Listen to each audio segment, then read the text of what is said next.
धर्मादाय आयुक्तालय भरती 2025 पहा अंदाजित कट ऑफ रिस्पॉन्स शीट आलेले आहे, त्यानुसार कट ऑफ संपूर्ण कॅटेगरी वाईज कट ऑफ पाहण्यासाठी तुम्ही जर आपल्या चॅनलवरती नवीन असाल तर आपल्या चॅनलला लाईक शेअर आणि सबस्क्राईब करून घ्या आणि नोटिफिकेशन बेलला क्लिक करून घ्या, म्हणजे येणारे प्रत्येक नवीन व्हिडिओ तुम्हाला सुरुवातीला पाहता येतील. चला पाहूया हे अंदाजित कट ऑफ काय आहेत. धर्मादाय आयुक्तालय भरती 2025 याची पहिली रिस्पॉन्स शीट काल पडलेली आहे मित्रांनो. सर्वांनी आपापला स्कोर हा आपल्याला कळवलेला आहेच, परंतु त्याहीपेक्षा बऱ्याच जणांनी स्कोर कार्ड डाउनलोड केलं नसेल तर अजूनही करा. धर्मादाय आयुक्तालय भरतीची जी पहिली रिस्पॉन्स शीट आहे त्यानुसार आपल्याला कळतं आहे.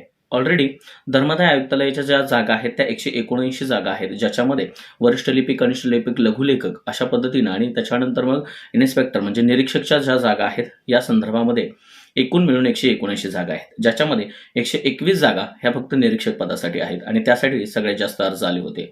4 नोव्हेंबरपासून या परीक्षांना सुरुवात झाली होती आणि ही परीक्षा जवळपास 12 नोव्हेंबरपर्यंत चालली होती. विविध शिफ्टच्या माध्यमातून म्हणजे 1 आणि 2 अशा शिफ्टच्या माध्यमातून 2 सत्रामध्ये या परीक्षा पार पडल्या आणि 12 नोव्हेंबरला परीक्षा पार पडल्यानंतर आज अखेर आपल्याला दिसतं आहे की रिस्पॉन्स शीट आलेली आहे. आपण कट ऑफच्या संदर्भामध्ये चर्चा करणार आहोत. कट ऑफ संदर्भात ह्या गोष्टी बोलण्यासाठी हा व्हिडिओ आपण बनवत आहोत. तर याच्यामध्ये ओपन जनरलचा जो कट ऑफ आहे, मी इतरही गोष्टी काही न सांगता, कारण जर आपण बघितलं धर्मादाय आयुक्तालयाला आलेले फॉर्म आणि त्याच्यामध्ये बऱ्याच जणांचे स्कोर कार्ड किंवा जे स्कोर्स आलेले आहेत, प्रत्येकानं कमेंट सेक्शनमध्ये मेन्शन करा तुमचा स्कोर काय आहे आणि माझ्याशी संगणमते असाल काय अडचण नाही आहे, नसाल तरी सुद्धा काय अडचण नाही, कारण ज्या ऑथेंटिक गोष्टी आहेत, ॲनालिटिकल गोष्टी आहेत त्याच मी बोलणार आहे.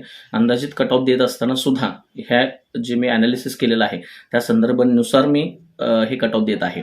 सो ओपन जनरलचा जो कट ऑफ आहे तो ॲटलिस्ट 180 अराउंड लागणार आहे. 180 ते 185 दरम्यान हा ओपन जनरलचा कट ऑफ असेल. मेल ओपन फिमेल 176 ते 178च्या दरम्यान असेल. त्याच्यानंतर ओबीसी मेल हा 178 ते 180 या दरम्यान असेल आणि फिमेल हा 175 ते 177च्या दरम्यान असेल. त्यासोबत SCBCचा कट ऑफ सेम 180 ते 182च्या दरम्यान ओपन जनरलचा राहील. त्यासोबतच SCBC फिमेलचा 176 ते 178च्या दरम्यान राहील गुणांपैकी. सो त्यामुळं ह्या रेंजिंगमध्ये ओपन, OBC आणि SCBC मेल फिमेल लागतील. त्यासोबतच SC ST आणि NT कॅटेगरीसाठी सेम 175 अबाव ज्यांचा स्कोर आहे, 174 175 अबाव ज्यांचा स्कोर आहे त्यांच्यासाठी लागेल. EWSचा मात्र थोडासा कमी लागेल.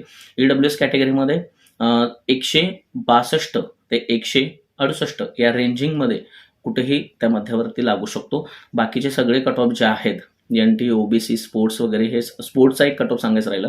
स्पोर्ट्स कट ऑफमध्ये ABCDमध्ये एमध्ये जर ॲटलिस्ट 160 टू 165 ह्या रेंजिंगमध्ये लागेल आणि त्यानंतर BCDमध्ये सुद्धा रेंजमध्ये थोडासा फरक पडू शकतो, मात्र 160+ वाल्यांनी स्पोर्टमध्ये काही अडचण नाही, त्या दरम्यान रेंजिंगमध्ये कट ऑफ लागेल. बाकीचे कट ऑफ हे 180+ असणार आहेत, त्यामध्ये दुमत नाही एवढा जास्त कट ऑफ कसा किंवा एवढं हे, याच्यापेक्षा जागा कमी आहेत, 121 जागा आहेत आणि जे स्कोर आलेत ठीक आहे, जरी तुम्ही 1/3 जरी घेतले समजा काय केलं तरी त्या संदर्भानुसार ॲनालिटिक्सनुसार आपल्याला हा कट ऑफ म्हणजे रेंजिंग कट ऑफ आहे, जास्त नाही आहे. ठीक आहे. उर्वरित व्हिडिओ पाहायला सुद्धा विसरू नका. आपण शिक्षक भरतीचे विविध व्हिडिओ अपलोड केलेले आहेत, प्लेलिस्टमध्ये जाऊन उर्वरित व्हिडिओ सुद्धा पाहायला विसरू नका. व्हिडिओ आवडला असेल तर चॅनलला लाईक शेअर आणि सबस्क्राईब करा. धन्यवाद.